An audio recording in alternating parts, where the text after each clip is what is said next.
This is Tony West from Blacklist Union, and you're listening to the Nothing Shocking podcast.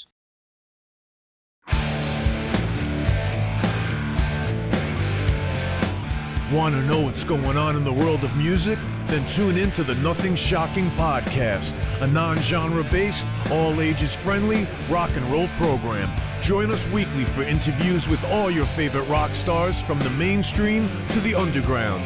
You can find us at nothingshocking.libsyn.com or anywhere you download podcasts.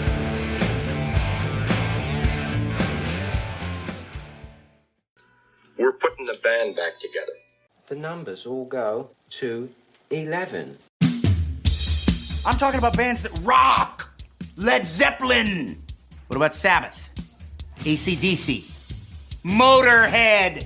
Does that mean it's louder? Isn't it any louder? Well, it's one louder, isn't it? We're not worthy! We're not worthy! Why don't you just make 10 louder and make 10 be the top number and make that a little louder?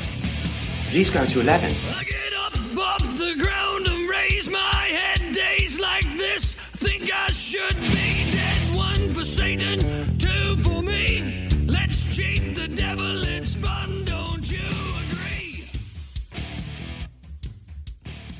Welcome to the Nothing Shocking podcast. I'm your co-host, Jeff Untied, and with me in Dog Bowl Studios is Coach Nez. You can find the Nothing Shocking podcast on Libsyn or any podcatchers. Like our Facebook page or follow us on X at No Shock Pod. You can also find the Nothing Shocking podcast on Rock Rage Radio every Sunday morning at 7 a.m. Central Time. Our sponsor is Ragged Records, located in downtown Rock Island, Illinois, and downtown Davenport, Iowa.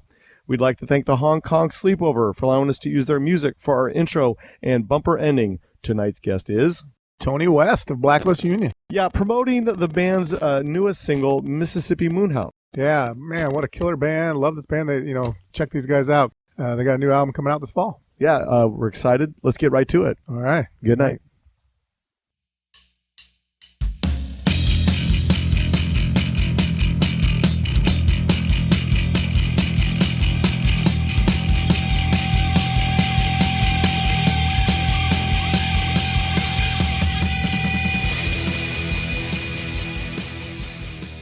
Tony, welcome to the Nothing Shocking podcast. I'd like to introduce you, my co-host, Jeff Untied. Tony, thanks for joining us tonight. Yes, sir. Thanks for having me. Hey, we're so excited to have you. So, hey, let's get right into this. So, Blacklist Union recently released the band's newest single, Mississippi Moonhound.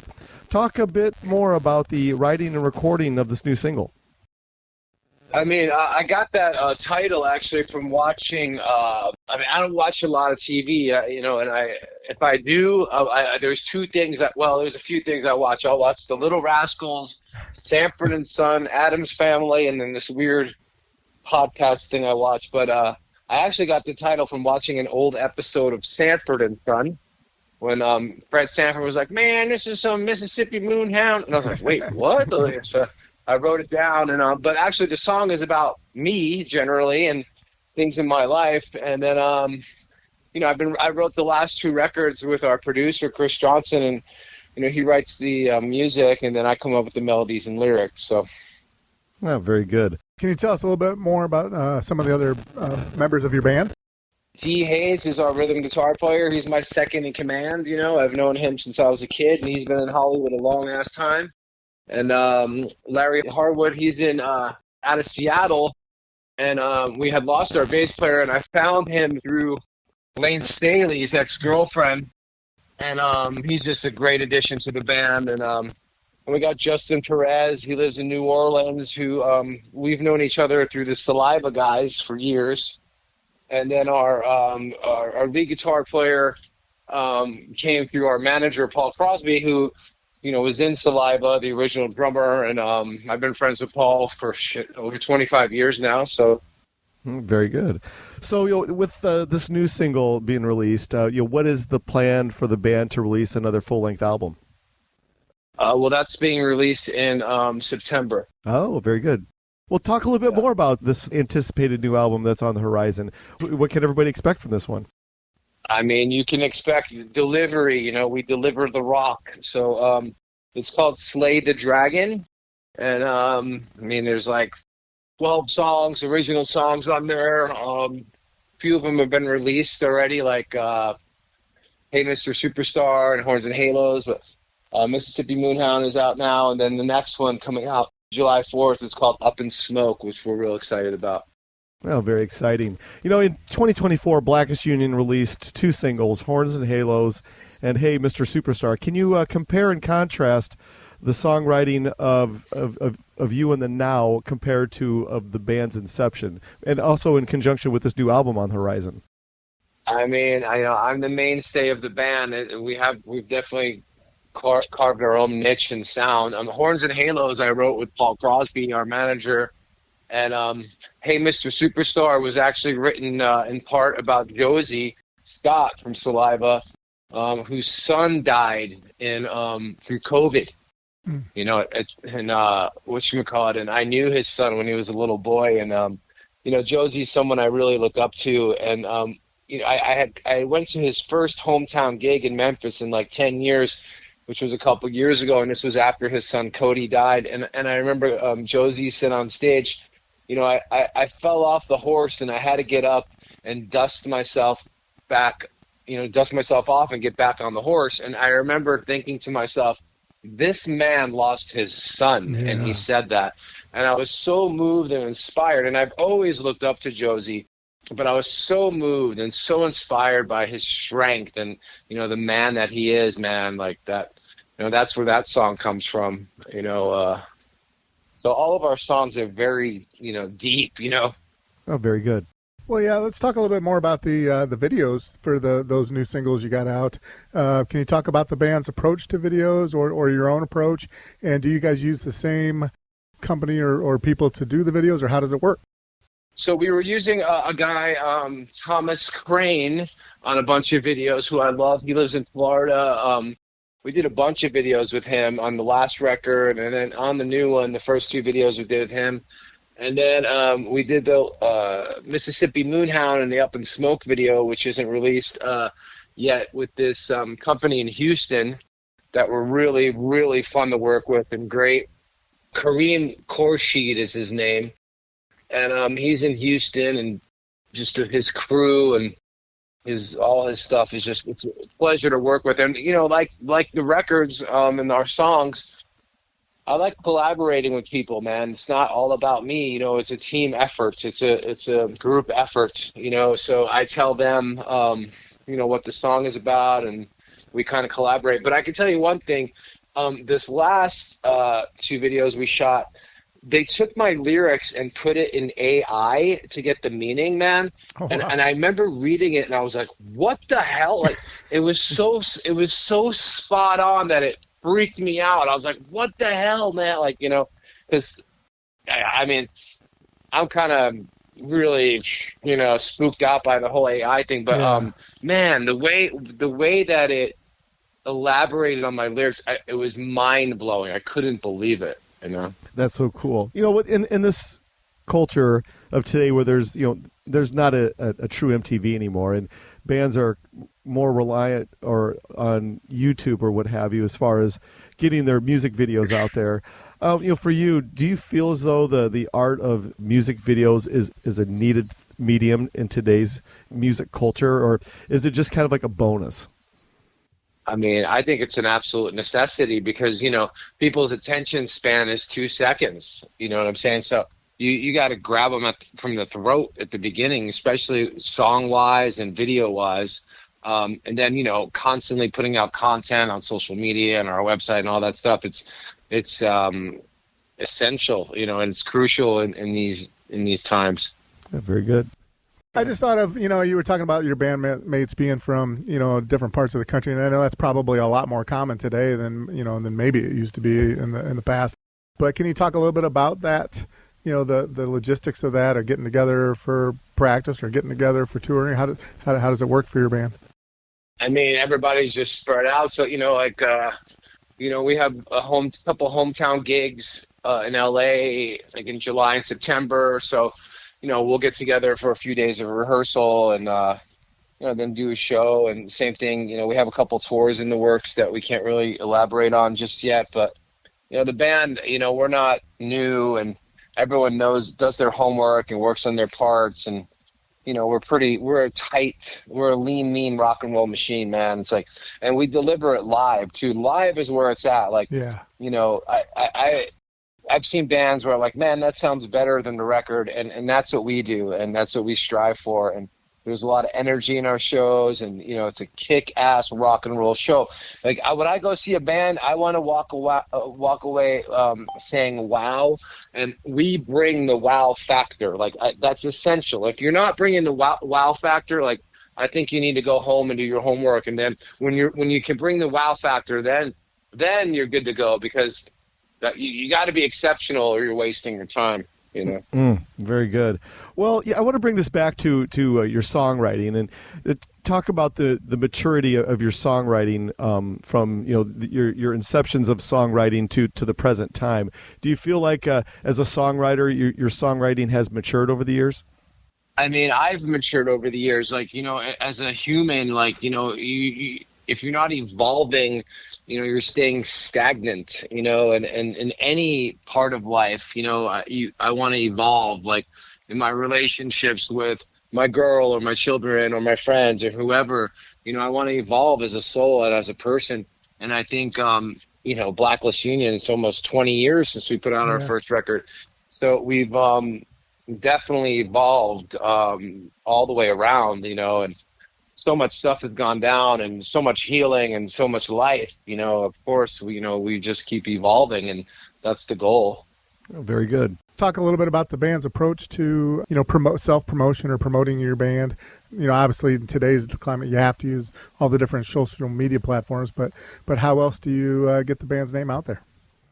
Well, I mean, we have a manager, Paul Crosby, and I can tell you, the business side of things is something I do not like at all, and it's a necessary evil, even like the social media and all that stuff. And the one thing Paul Crosby, brings to the table is not only his experience, but he has all that stuff dialed in. So like he's the guy, and I mean, from YouTube to Instagram to Facebook to Twitter to TikTok, all that stuff where I don't want anything to do with, but you have to.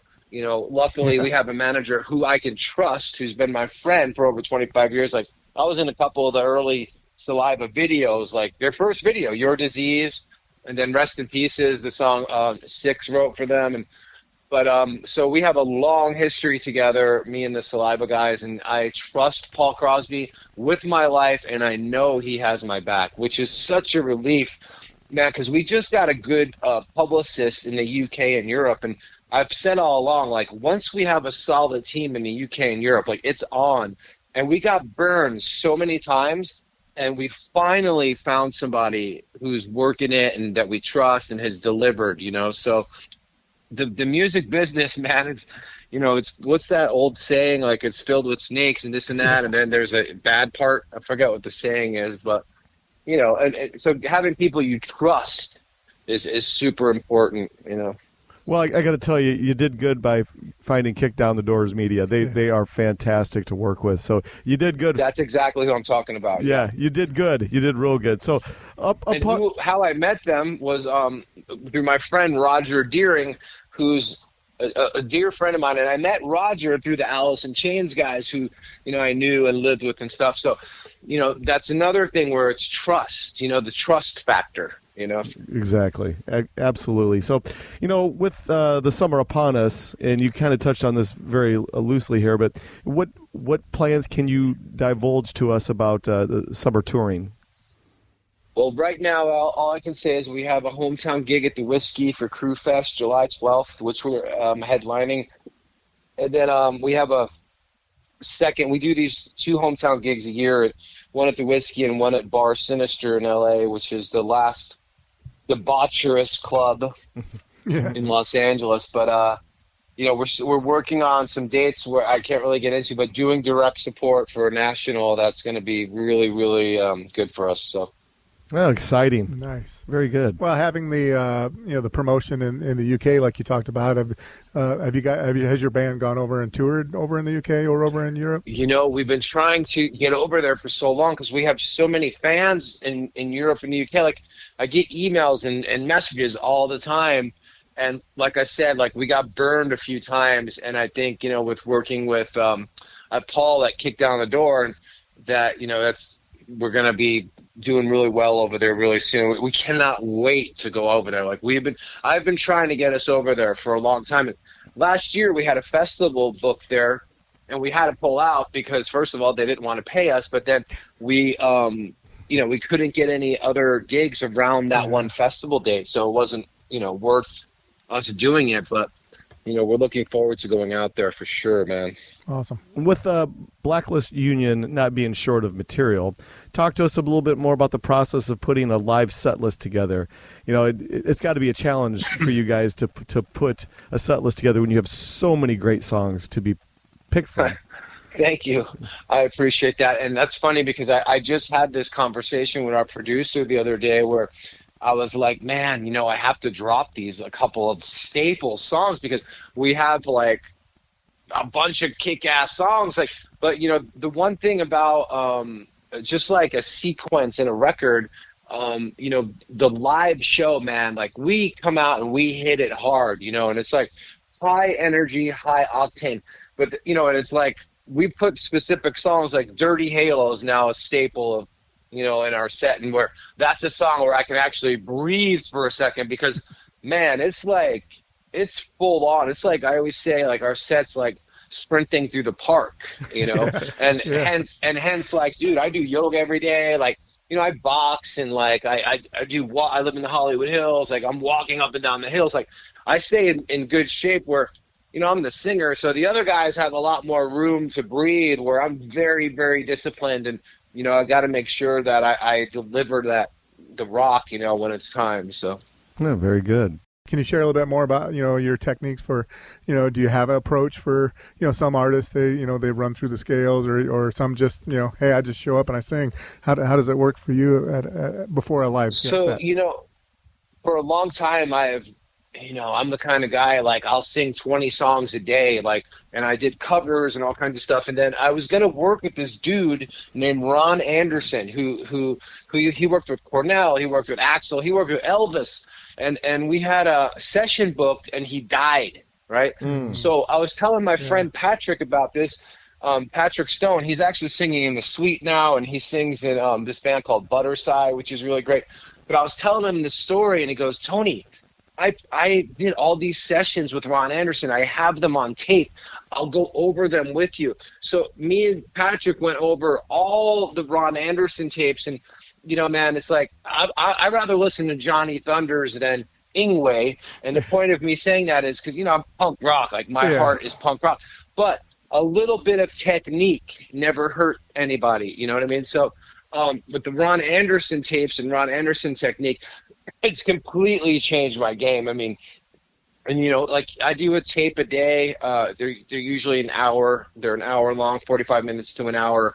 And then I also sing our sets plus more songs. Like, the other day I sang 20 songs, like 18 Blacklist Union songs, and then an Aerosmith song, and there's this old blues cat named Freddie King that he sings this song called Going Down, which the Stones have covered and Jeff Beck covered, and that's always my first warm-up song, Going Down. But I could sing Jane's Addiction, AC/DC, The Cult, like Mother Love Bones, my biggest influence as a kid. Andrew Wood was, you know, God to me, still is, you know. So yeah, I work very hard at you know, having my stuff together vocally. You know. Oh, you just named off of Jeff's favorites. Oh, yeah. So. Well, yeah, speaking of that, I think it was your last album, Letters from the Psych Ward. Can you talk a little bit about Goodbye, Mr. Faded Glory? So are you a Love Bone fan? Oh, yeah. Mm-hmm. Dude, so, yeah. I learned everything I know to Andrew Wood, okay? Yeah. And Mike Starr was my roommate and friend for years from Alice in Chains, and, you know, I was a lot younger than him, but he would have all these autographed Love Bone stuff, and I would, like, drool over them. And, you know, Mike died, and when he died, I did a show in L.A. doing a set of Love Bone songs and a set of Alice in Chains songs for Mike's memorial. The tape got into Kevin Wood's hands, who's Andy's brother, and Kevin and Andy had Malfunction before Mother Love Bone. And not a lot of people know about Malfunction, you know, and including I didn't really at the time. And man, I did a gig with them as a guest appearance, and then they asked me to join the band, and I was like suddenly singing in my hero's band, and everything I singing the songs I learned to, because we would do Love Bone songs, and then I got to find this whole new, bunch of material that Andy put out that I didn't know that, I got to learn those songs too. But so Goodbye, Mr. Faded Glory, of course, is a nod to Andy Wood. And, what that song means to me is emotionally, like, man, I have a gnarly story. Like, if you know the story of Blacklist Union, like, our first record was written about Bianca from Betty Blowtorch, who died tragically after the morning. 10 days later, after releasing that record, my first wife died, and then, I mean, all this stuff happened. So the point of that song was letting go of all of that. Man, that stuff almost killed me, but I had to let go. And if you ever seen the movie Up, I remember when I first saw that with my kids, and I was like, I cried because there's this part in the movie, he died, the guy's wife dies. Yeah. And he couldn't move on. And he, all of a sudden, he got rid of all the old stuff because he couldn't live without doing that. He couldn't live without letting go, man. And I remember when I saw that, I cried. But that's what Goodbye, Mr. Faded Glory is about, where I love those people that are on the other side that are no longer with us, but I can't carry them around with me in a backpack anymore. I have to live my life and be free. Plus, they would want me to be free. Right, they don't want me to. Yeah. So that's what that song's a very deep song for me too. Yeah, I love that one. Well, if you ever want to come back on the podcast and talk about Seattle stuff with Jeff, it'd be a great. Oh, dude. Yeah, one of our favorites is "All Hail the Crown" with Kevin Wood. Yeah, that's one of our favorite albums of all time. Oh, nice. Yeah, for sure. That we could talk hours about that album. But hey, enough of that. Where do you guys live? In the Midwest. We're in right on the Mississippi River. Oh, nice. Yeah, right on the border of Iowa, Illinois. Okay. Yeah. So enough of talking about the Seattle stuff. This is about you. So I wanted to get to a track from Blacklist Union that I love, Velvet Girl. It's just one of my favorite tracks from the band. A song can only get better when the harmonica is used, and it is used quite a bit in this track. Talk a little bit more about the creation of that song. It's just a fantastic song. Thank you so much. And my friend Jimmy Wood played harmonica on it. He is a legend. He plays in, what is Jim Belushi's band, Sacred Hearts, maybe? I forget what it's called. But if you look up Jimmy Wood, like, he's this legendary guy who's recorded with the Stones and everybody. And, he's a friend of mine, and, like, he just killed it on the harp on that song. But Velvet Girl is about, I want a girl with the velvet vagina. I'm a fan of the vagina. It's got me in more trouble than you can imagine. But, when it comes down to it, and now at this point in my life, I just want one. I would just like to have one girl, I don't need I did all the crazy stuff already. Like, I already did all that.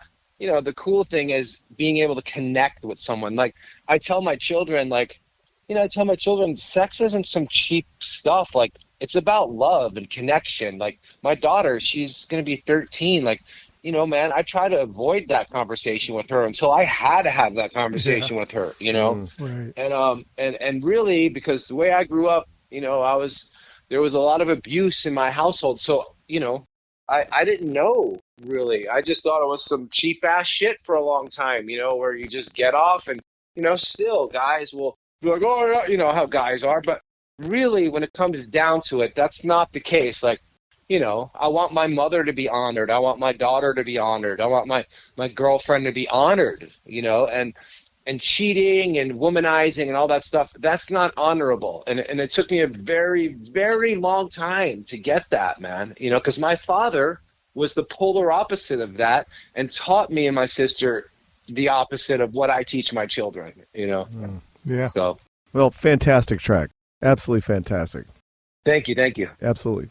I was wondering about live tracks. Like, when you're out doing your shows, do you record much of your stuff, or do you ever plan on doing a live album with Blacklist Union?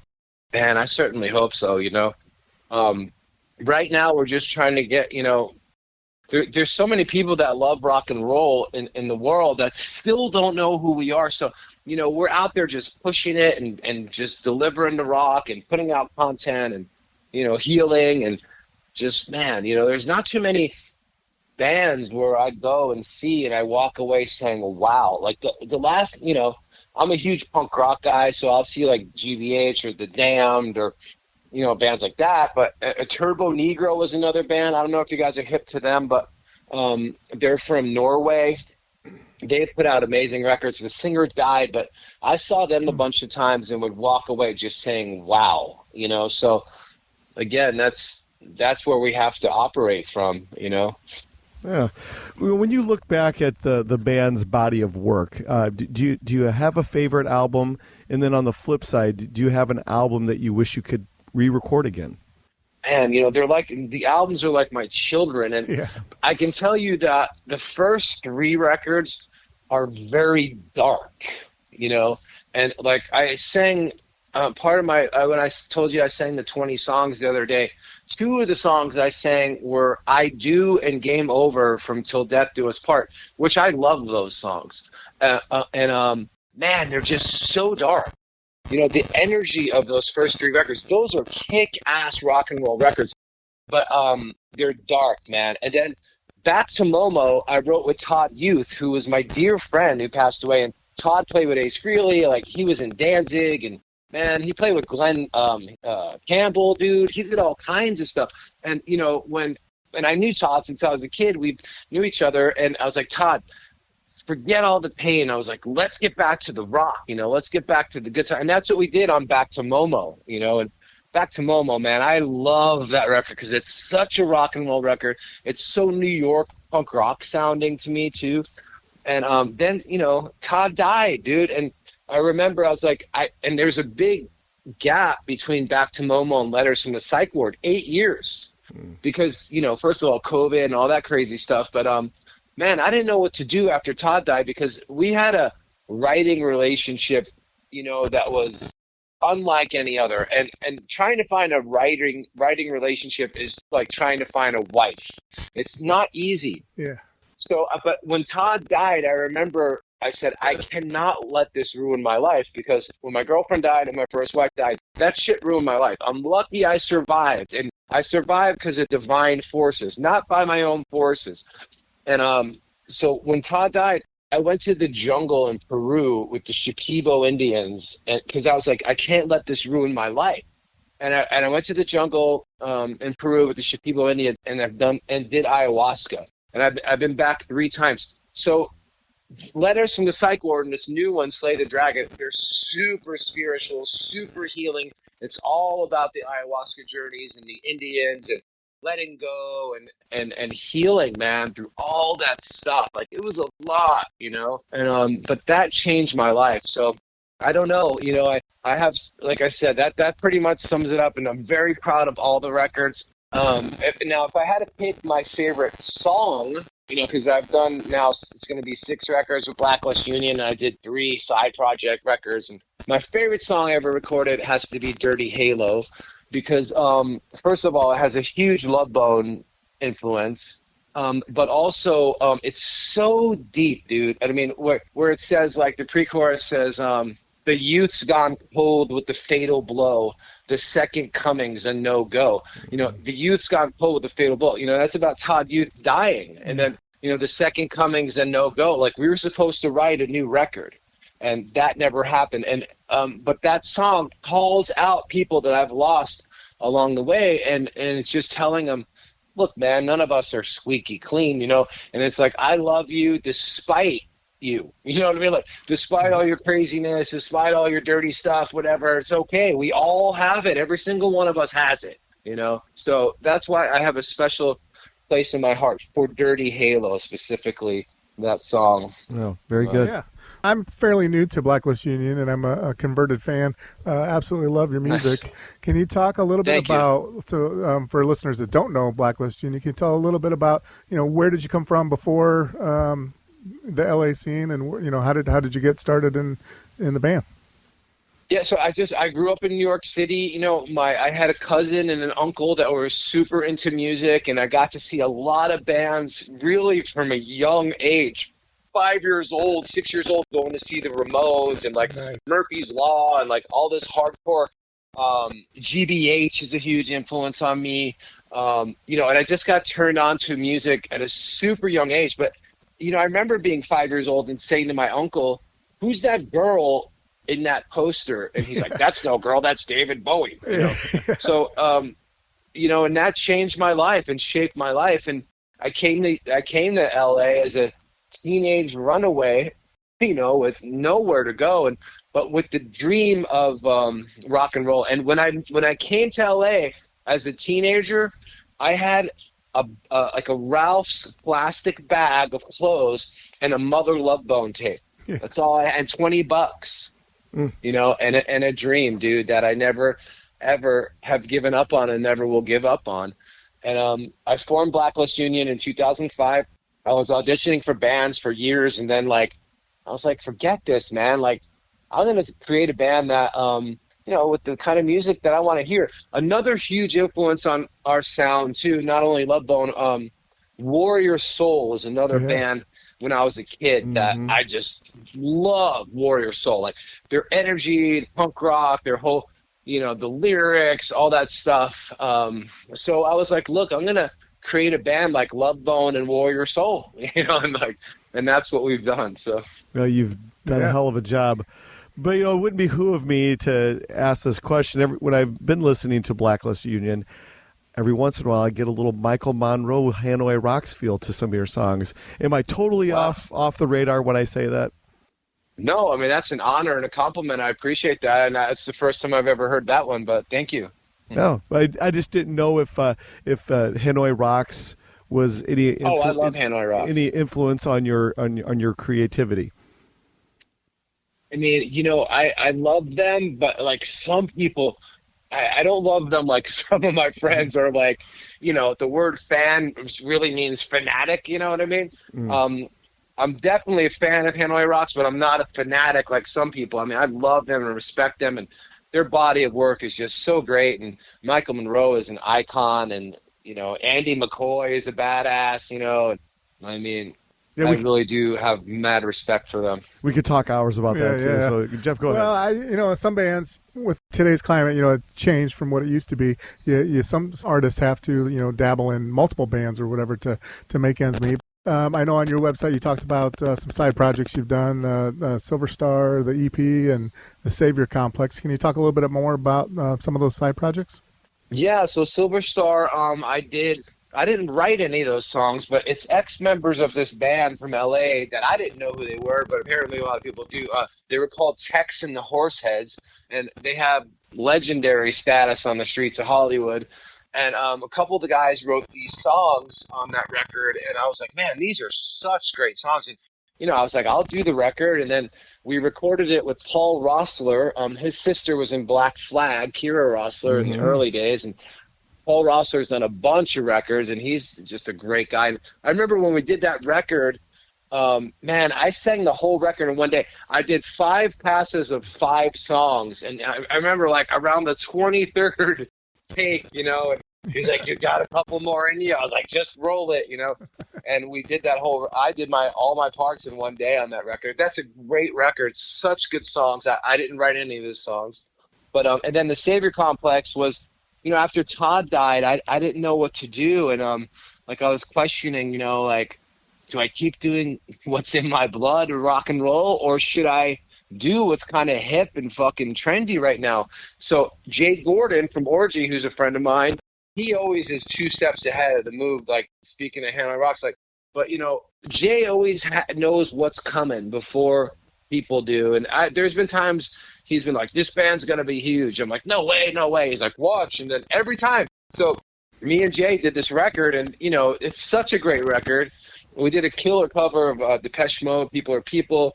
And then, you know, man, like, I was like, you know what, Jay? I was like, this just isn't me, dude. It sounds great. It's awesome. It's modern, all this stuff that, you know, people, this and that. I was like, but dude, I'm a rock and roll, punk rock to the bone guy. Like, I can't do something just because it's kind of what's in right now. It's just not me. You know what I mean? So, hence the savior complex. I also did this side project it's not out yet, but it's called Voltage Divine, which I did with a couple of guys, ex-members of Fuel and Shinedown. That's pretty badass too. Yeah. So. Well, I have one last question for you, and then we'll leave you alone for the evening. You've spoke about Todd Youth on multiple occasions in this interview, and I'm a big fan of Todd's work. And I shouldn't say never, but there's very few artists that come and go that his diversity spans on so many different genres of the rock and roll spectrum between hardcore punk and classic rock and, like you said, Glenn Campbell and what have you. But for you, we know that Todd worked with the guys from Agnostic Front all the way to Danzig to all the other artists that you've spoke about as well, and then so many more. For you as him being your friend and also a constituent in the music industry, have you come across a more diverse artist than Todd Youth was? Man, no, I don't think so. My friend Johnny Two Bags, he's in Social Distortion, and he was like, dude, Todd called me one time and said, yo, if I get sick or something, I told Glenn he needs to call you. And Johnny said, he was like, no, what are you talking about? What? He's like, freaked him out. Like, he was like, what? Glenn Campbell, no. But yeah, man, Todd was he was a chameleon. He can adapt, and he was just Todd was the guitar, you know what I mean? And I'll tell you this story about Evil Eye off the Momo record. Was Todd was auditioning for Guns N' Roses. He was playing with the band, and it came down to Todd or DJ Ashba, and Axl would watch on a closed monitor, the rehearsals, and be like, oh yeah, can you tell them to move over to the left or this and that, right? So Todd wrote Evil Eye for Axl. And Axl didn't want it, right? So when we were writing the Momo record, Todd was like, do you want to hear the song I wrote for Axl that he didn't want? I was like, yeah. And then what the hell? Like, no, So I was like, yeah, of course I do. And then he played me the music, and, I wrote the melodies and lyrics for Evil Eye, which is another heavy song about my mom. But man, Todd could play anything, and he was so talented, and he's really someone, man, I miss him every day. Him and DH from the Dead Kennedys were two of my best friends that I loved, and both of them are no longer with us. And I think about those two guys specifically every day. And in fact, when we play, I'll say, this song's for you, Todd, or this song's for you, DH, like, most of the people, 99% of the people there, they think some guy named Todd in the audience, or, they don't know. Yeah. But I'm talking to them, because they still exist. They exist in a realm that, we don't understand. But man, I think about those guys every day, and I miss them, especially Todd. He was so beautiful, and he didn't know how beautiful he was, Just a cutting edge artist that a lot of people just didn't realize how artistically blessed he actually was. Yeah, for sure. And then he started playing in Agnostic Front. He was 11 years old, dude. I was talking to Stigma, Agnostic Front and Murphy's Law played in L.A., and I was talking to Stigma for a while, and Stigma's so New York and Italian, and he's like, calls me his new body and all this stuff. He's like, I taught Todd how to play at 11. I'm like, yes, I know, Stigma. I know. But well, we're out of our allotted time for the evening. Is there anything that we left off tonight that you would like to plug or promote? Man, it was a pleasure talking to you, and thank you so much. Like, it's always so rewarding, and it's such a pleasure when people know our stuff, and like, they ask the deep questions. Like, if it makes me feel like I'm on the right path, and I really appreciate that very much. And I'm so glad you guys love the music, so. Well, because that's why we do it. It's been our pleasure. So this is how it's going to work out. Jeff is our editing wizard over here, and he should have this thing all edited and cleaned up. Once we have it, we'll send it to you. I have your number. I'll text it to you, and then we'll also send it to Kick Down the Doors. And please share it wherever you possibly can on your socials. Tony, thank you so much. Yeah, thanks for coming on. It was an honor. Yes, sir. Thank you guys so much. Have a good one. You too. Take care. Bye-bye. All right. Take care. Bye-bye.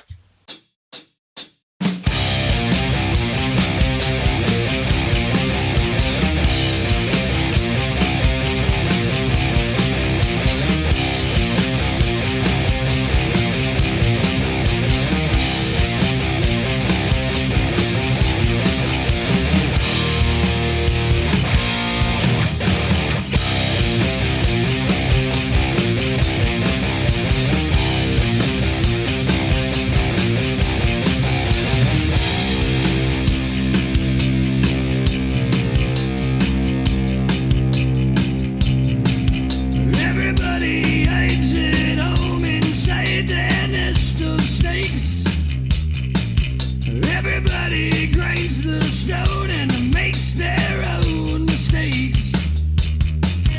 Hide in the headlights, fight the grip of fear. You can make your dreams come true, but you just can't do it here.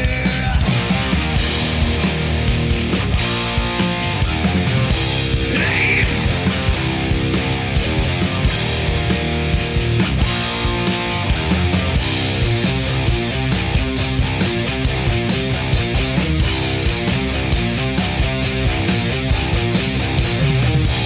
Everybody eyes the gun and screams inside their head. Everybody bites their tongue and pays their bills instead. Hide in the spotlights, fight the grip of death. You can have the air you need, but you best not take one breath.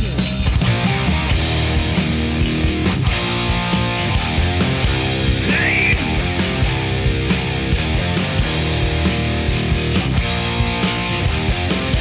Roll the dice.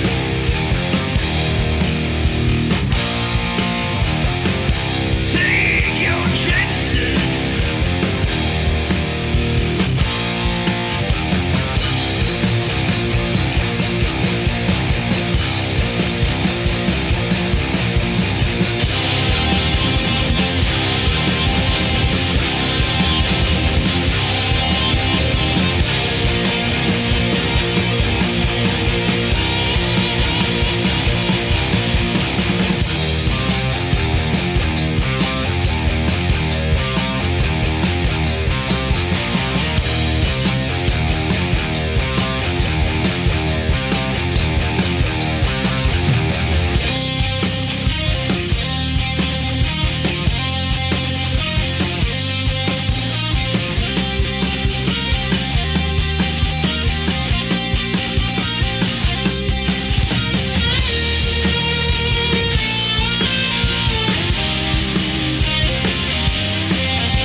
Everybody knows the game is fixed, there is no prize.